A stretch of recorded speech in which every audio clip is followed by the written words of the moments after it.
नमस्कार, कार्यक्रम मुद्दा में आपका स्वागत है। मैं हूं आपके साथ रविंद्र सिंह। आज हम बात करेंगे मोदी विश्वरूपम कूटनीति और उनकी सियासत के बारे में। जापान, पापुआ न्यू गिनी या फिर ऑस्ट्रेलिया, पीएम मोदी की 3 देशों की यात्रा में मोदी मैजिक सर चढ़कर बोल रहा है। पीएम मोदी ग्लोबल लीडर के तौर पर उभरे हैं। कल पीएम मोदी जब सिडनी पहुंचे तो वहां उनका जोरदार स्वागत हुआ। एयरपोर्ट के बाहर उमड़ी भीड़ ने जमकर मोदी मोदी के नारे लगाए। पीएम मोदी के दौरे से पहले ऑस्ट्रेलिया के पीएम एंथनी अल्बनीज ने बयान जारी कर पीएम मोदी के दौरे पर खुशी जाहिर की। बयान में अल्बनीज ने कहा कि पीएम मोदी की ऑस्ट्रेलिया की आधिकारिक यात्रा की अगवानी करने पर मैं सम्मानित महसूस कर रहा हूं। ऑस्ट्रेलिया के पीएम एंथनी अल्बनीज ने तो पीएम मोदी को ग्लोबल चैंपियन तक करार दिया। वहीं इससे पहले जापान और पापुआ न्यू गिनी में भी पीएम मोदी का जोरदार भव्य स्वागत हुआ। पीएम मोदी की ग्लोबल लीडर की हैसियत जापान के हिरोशिमा में हुए G7 देशों के शिखर सम्मेलन में देखने को मिला। इस मीटिंग में पहुंचे प्रधानमंत्री नरेंद्र मोदी के पास चलकर अमेरिकी राष्ट्रपति जो बाइडेन आए और उन्हें गले लगाया। वहीं क्वाड मीटिंग में एक मौका ऐसा भी आया जब अमेरिकी राष्ट्रपति जो बाइडेन ने प्रधानमंत्री मोदी की तारीफ की और कहा कि अमेरिका में आपकी बहुत लोकप्रियता है, मुझे आपका ऑटोग्राफ लेना चाहिए। उन्होंने कहा कि अमेरिका में मोदी के कार्यक्रम की जबरदस्त मांग है। वहीं पापुआ न्यू गिनी के पीएम जेम्स मार्पे का एयरपोर्ट पर पीएम मोदी का पैर छूकर स्वागत किया गया और फिर पापुआ न्यू गिनी और फिजी दोनों देशों ने पीएम मोदी को अपने देश के सर्वोच्च सम्मान से भी नवाजा।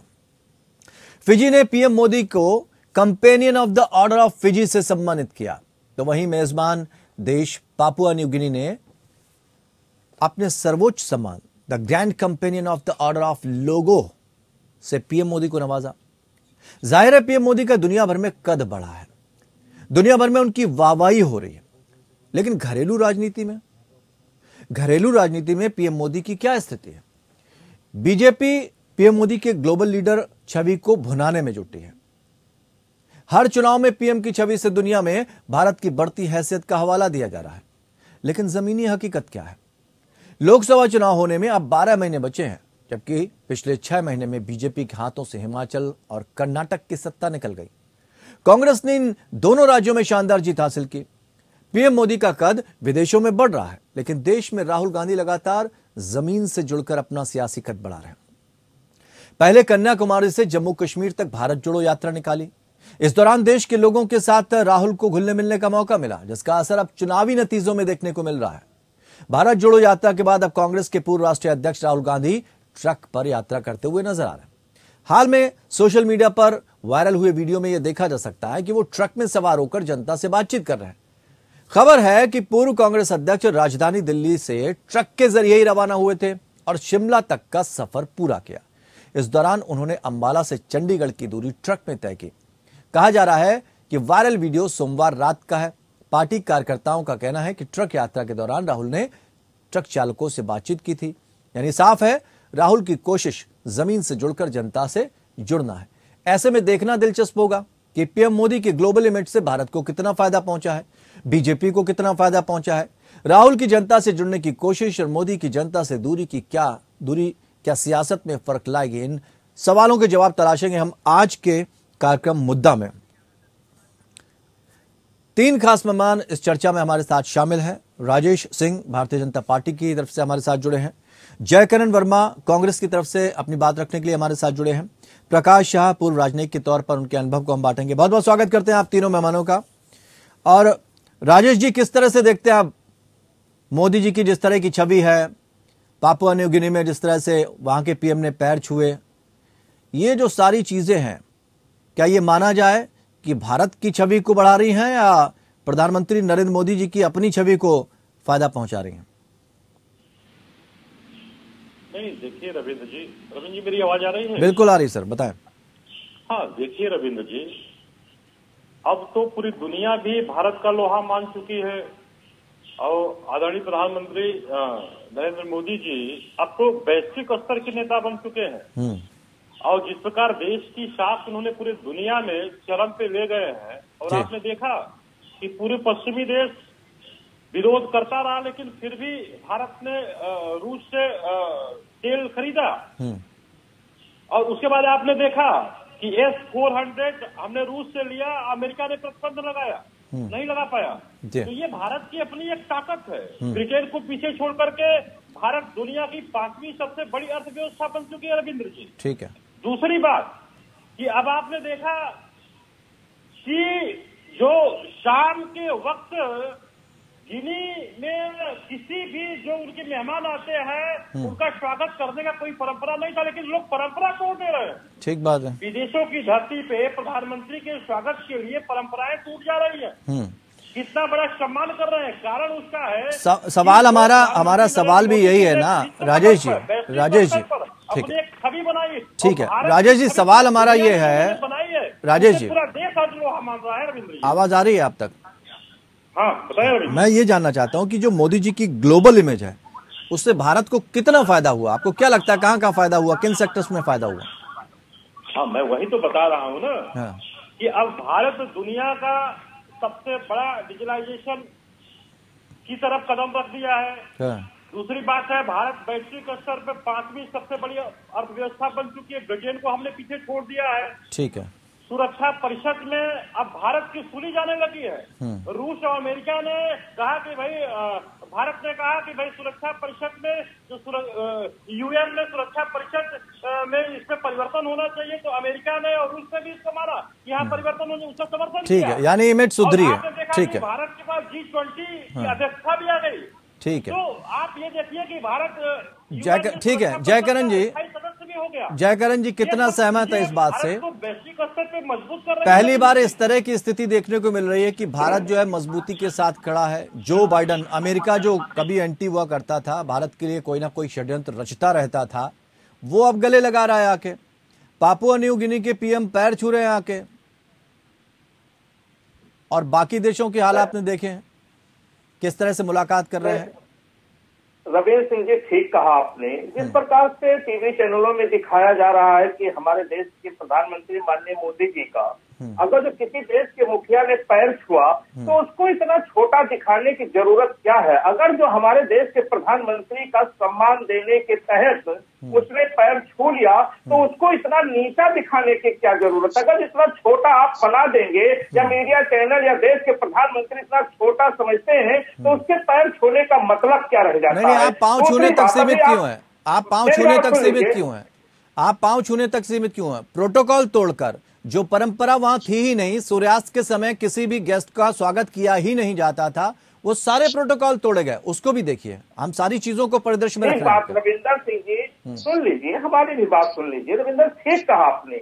मैं ये कह रहा हूँ कि जिस प्रकार से माननीय मोदी जी का पैर छूने को लेकर के एक चर्चा छिड़ी हुई है कि फला देश के मुखिया ने माननीय मोदी जी का पैर छुआ क्योंकि वो विश्व गुरु है। वही विश्व गुरु जिनका आप लोगों के कहने के हिसाब से अभी आपने बताया कि अमेरिका में भी उनकी जय जयकार हुई और वहां बाइडन साहब ने कहा कि आपकी बड़ी प्रसिद्धि है। अरे प्रसिद्धि तो ट्रंप के समय भी थी। उन्होंने ट्रंप की सरकार बनाने के लिए नमस्ते ट्रंप भी किया, उनकी सरकार बनाने के लिए जय जयकार और जो चाहा वो ट्रंप के लिए उन्होंने प्रचार प्रसार करने का काम किया, लेकिन मोदी जी का वो प्रसिद्धि काम नहीं आई। आज प्रसिद्धि तब काम आती जब माननीय मोदी जी विश्व गुरु होते हुए अपने देश की व्यवस्था को संभालने का काम करते। आज मणिपुर में आपने बताया कि हिंसा पुनः जाग चुकी है, इंटरनेट बंद है, लोग बेघर हैं, उनकी बात हमारे देश के प्रधानमंत्री जी के मुंह से एक शब्द नहीं निकलती है। देश की बेटियां दिल्ली में बैठकर न्याय की भीख मांग रही हैं। मोदी जी की बेटियां, वो बेटियां जिनके साथ वो चाय पीते थे, फोटो खिंचवाते थे और तिरंगा को सम्मान देने की बात करते थे, आज मोदी जी अपने देश के बारे में कुछ नहीं बोल पाते और ये कहने का काम करते हैं कि विदेशों में उनकी बड़ी चर्चा, विदेशों में होनी चाहिए उनकी चर्चा। लेकिन मेरा इतना कहना है रविंद्र सिंह जी कि अगर जो हमारे देश में उनके विश्व गुरु होने का कोई फायदा न मिले, चाहे वो किसान हो, चाहे मजदूर हो या बेरोजगारों को, तो फिर दुनिया में उनका डंका बढ़ता रहे। मैं इतना कहना चाहता हूं कि आज हमारे माननीय मोदी जी का जो देश के नेता हैं, उनकी बात इस देश की जनता नहीं सुननी चाहती, मजबूरी में उनको विदेश में अपना भाषण देना पड़ता है। और हमारे नेता यानी आपका ये कहना है कि विदेशों में चाहे जैसी इमेज हो, ठीक है जयकरण जी, जयकरण अपनी बात खत्म कर दूंगा। एक बात कि हमारे नेता माननीय राहुल गांधी जी आज देश की जनता की आवाज को सुन रहे हैं, समझ रहे हैं और शायद इसीलिए अब माननीय मोदी जी को इस देश में बात करना भी अच्छा नहीं होगा, क्योंकि लोग उनको सुनना पसंद नहीं करते। ठीक है प्रकाश शाह जी, दोनों को हमने सुन लिया। आपसे सिर्फ हम ये जानना चाहते हैं कि असल में अंतर्राष्ट्रीय स्तर पर प्रधानमंत्री नरेंद्र मोदी की जो पहचान है, क्या वो उनकी ग्लोबल इमेज भारत को फायदा असल में पहुंचा रही है या स्थिति इसके ठीक उलट है? भारत में जरूर उससे फायदा होगा, क्योंकि हमको देखना पड़ेगा कि जब प्राइम मिनिस्टर, हमारे प्रधानमंत्री की जो हो रही है वो, उससे हिंदुस्तान को बड़ा फायदा होने वाला है। फॉरेन एड में जब मिसेस गांधी थी तब 50 बिलियन डॉलर्स की एड मिलती थी, अब इसकी मिलती है 80 मिलियन डॉलर की, 80 बिलियन डॉलर। उस दौर की तुलना अगर इस दौर से की जाए तो कितना फर्क आएगा? तो इसका फर्क है 30 बिलियन डॉलर 5 साल में ज्यादा मिल रहा है हिंदुस्तान को। और ये जो बात हम कह रहे हैं वो भारत को फायदा है, और भारत को जो फायदा होता है वो फायदा सब भारत को होता है। लेकिन इसमें दो चीजें हमें ध्यान में रखनी होंगी प्रकाश जी, क्योंकि यहाँ थोड़ा सा सियासत का भी तड़का है, सियासत की भी हम बात कर रहे हैं। दरअसल सियासत की बात इसलिए कर रहे हैं, सियासत से मतलब इस बात से हो जाता कि घर में क्या स्थिति है और बाहर क्या स्थिति है। ऐसा अक्सर देखने को मिला है कि एक व्यक्ति है, उसका समाज में बहुत अच्छा व्यवहार है, हर कोई जानता है वो बहुत बढ़िया है, लेकिन उसके घर की स्थिति बिगड़ी हुई है, घर की जो समस्याएं हैं वो मुंह माहे कड़ी हैं, वो खत्म नहीं हो रही है। तो दोनों की स्थिति का आकलन हम एक साथ कैसे कर सकते हैं? की स्थिति इसीलिए बिगड़ी हुई है कि जो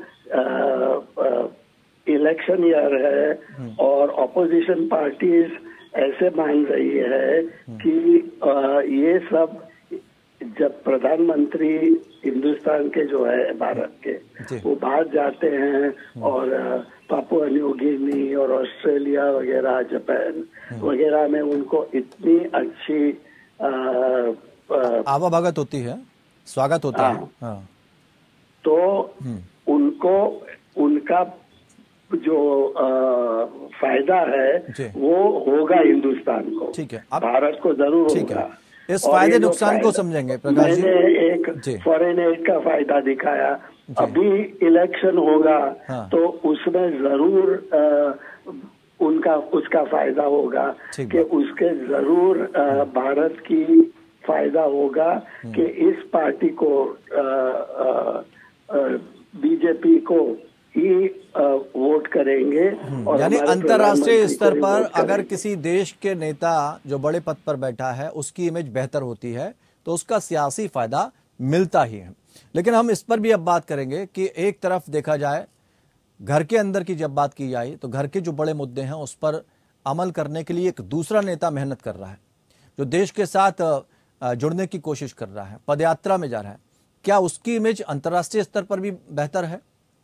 और अगर नहीं है तो फिर क्या असर डालेगी? क्या वो सियासत का लाभ नहीं ले सकता? हम तुलना करेंगे दो नेताओं की और साथ ही ये भी जानेंगे कि जो ग्लोबल इमेज है उससे अभी तक क्या फायदा हुआ, क्योंकि 2014 से भारतीय जनता पार्टी की सरकार है, तो 2014 के बाद से अब तक क्या मिला भारत को, इसको भी हम समझने की कोशिश करेंगे। आपको हम बता दें कि अब आप एपीएन न्यूज के लाइव ब्रॉडकास्ट को हमारी वेबसाइट पर भी देख सकते हैं। हमारा पता है apnnews.in। प्रधानमंत्री नरेंद्र मोदी की ग्लोबल इमेज, जिसका सियासत में फायदा मिलता है, कोई भी लीडर अगर ग्लोबल स्तर पर अपनी छवि को मजबूत कर लेता है। लेकिन एक दूसरा नेता भी है, एक दूसरा दल भी है, राष्ट्रीय दल, जिसने लंबे समय तक शासन किया है, उसकी स्थिति दयनीय हुई।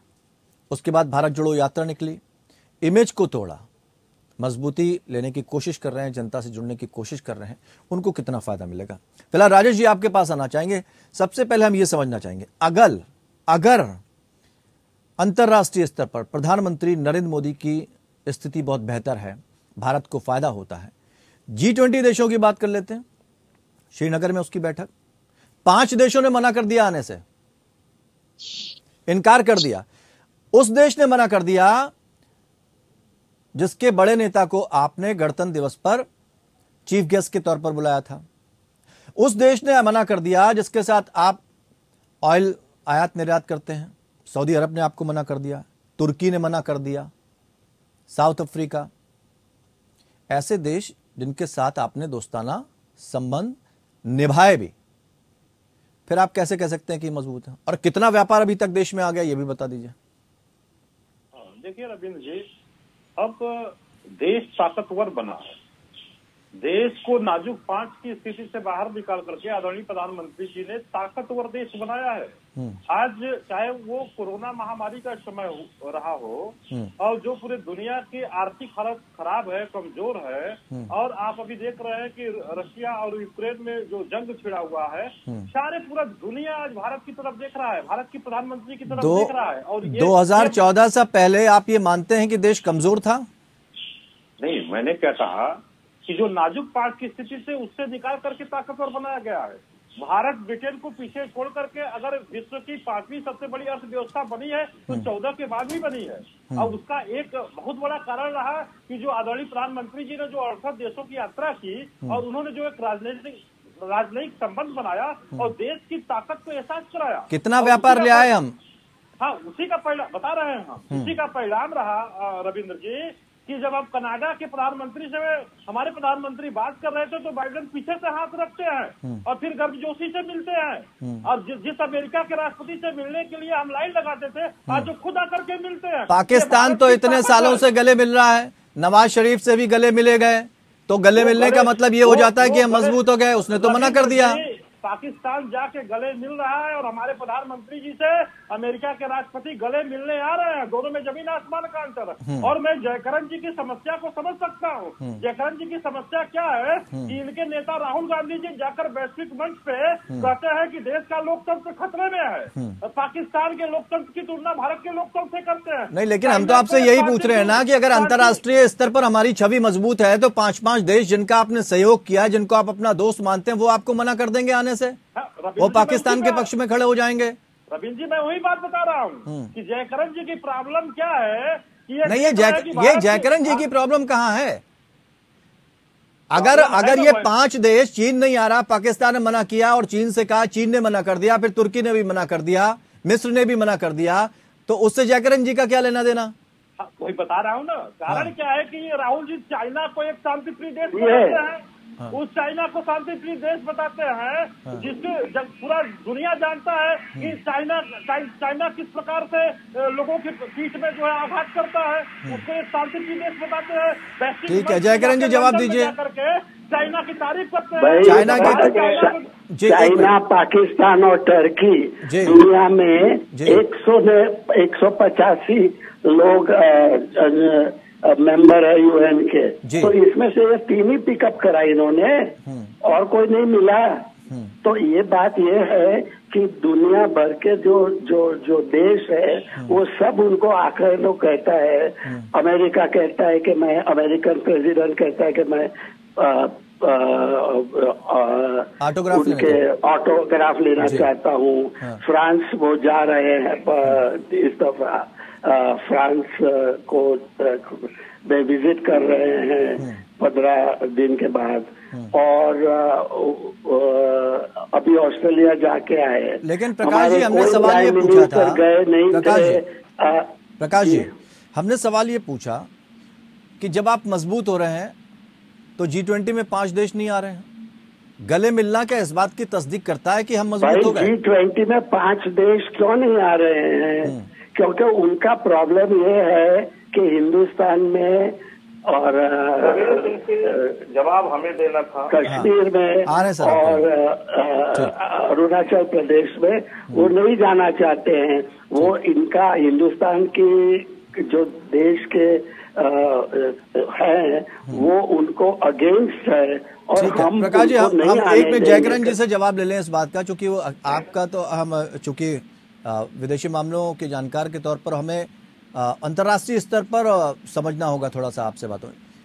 जयकरण वर्मा जी को जवाब देना है, जयकरण वर्मा जी को जवाब देना है राजेश जी की बातों का सियासी तौर पर। आज एक वॉर हो रही है। प्रकाश जी एक मिनट, प्रकाश जी थोड़ा सा रुकना चाहिए। प्रकाश जी थोड़ा प्रकाश जी, हमारे प्रधानमंत्री को। ठीक है प्रकाश जी थोड़ा सा रोकना चाहेंगे आप। वॉर हो रही है प्रकाश जी, उसको भी नहीं बुला रहे हैं। एक मिनट प्रकाश जी थोड़ा सा रोकना चाहेंगे।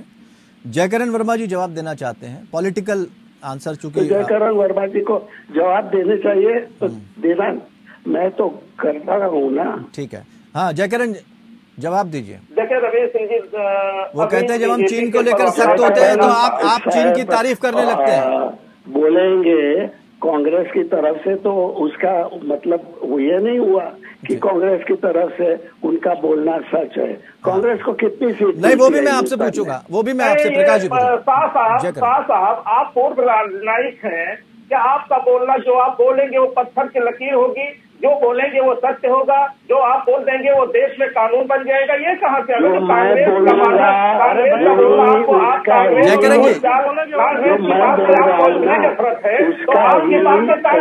प्रकाश जी एक मिनट, प्रकाश जी की तरफ जवाब दीजिए, मैं उससे मेरा ठीक है। जयकरण जी आप अपनी बात का जवाब दीजिए, ठीक है। मैं उस पर नहीं, देखिए ठीक है प्रकाश जी एक मिनट, प्रकाश जी समय कम है, प्रकाश जी समय कम है हमारे पास, प्रकाश जी समय कम है हमारे पास। जयकरण जी का जवाब, जयकरण जी देखिए नहीं सवाल उन्होंने ये पूछा है। एक साल में प्रकाश जी एक मिनट रुकिए, प्रकाश जी थोड़ा सा गुजारिश है, रिक्वेस्ट है आपसे। ठीक है जयकरण जी कोई बात नहीं, आप अपनी बात रखिए। वो कहते हैं कि जब हम चीन के लिए सख्त होते हैं तो राहुल गांधी जी चीन की तारीफ करते हैं, ऐसे में क्या देश मजबूत होगा इन बातों से?